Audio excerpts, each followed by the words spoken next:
For the first time simula taong 2019, opisyal na nga pong nakapasok ang San Antonio Spurs sa playoffs ng Western Conference matapos ang panalo nila laban sa Phoenix Suns kahapon. Nakakuha nga sila ng sure na pwesto sa first round ng playoffs. At kung titignan natin ang kasalukuyang record, malaki ang chance ang magkaroon sila dito ng home court advantage. Para nga sa inyong kaalaman, ito ang kauna-unahang beses na makakapasok ang kanilang superstar big man na si Victor Wembanyama sa playoffs. Kaya hindi na naiwasan pa ni Wembanyamang maiyak, maluha sa kanyang post-game interview. Ayon sa naging pahayag nito, sobrang saya nga ng kanyang nararamdaman dahil finally makakapasok na sila sa playoffs matapos ang ilang taong pagiging kulelat. Pero hindi lang naman pagpasok sa playoffs ang balak nilang gawin dahil plano nilang umabot sa NBA Finals at magkampiyon. Kahit man wala pa siya ditong experience at hindi pa niya alam kung ano ang mangyayari, siguradong ipapakita nito ang kanyang 100% na effort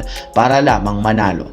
Samantala, umabot na sa 8 games ang win streak ng Los Angeles Lakers matapos nilang maipanalo ang game kahapon laban sa Miami Heat.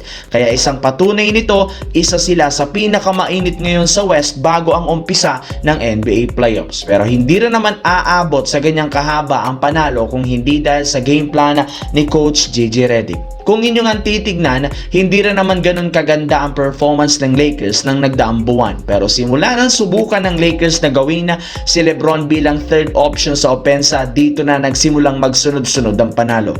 Bukod sa nabigyan nila ng confidence sina Luka Doncic at Austin Reeves sa scoring, naging pagkakataon na rin naman para kay LeBron na maging sobrang consistent sa opensa. Sobrang agresibo sa pagsalaksak sa ilalim sa pagkakaroon niya ng multiple dunks.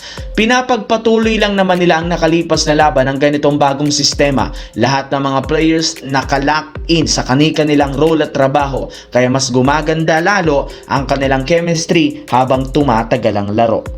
Sa kabilang banda, dahil nga sa pagkawala ni Cade Cunningham, maraming mga analyst ang bigla na lamang nagduda sa kakayahan ng Detroit Pistons na maipapanalo ang mga natitirang laro. Kahit man andyan si Jalen Duren, hindi pa rin naman ito sapat para manalo laban sa mas malalakas na teams katulad na lang ng kanilang karibal na Boston Celtics na pinaniniwalaan na aagaw sa pwesto ng Pistons sa first seed. Yes mga idol, ang Celtics ang tinik ngayon sa number 1 team sa Eastern Conference.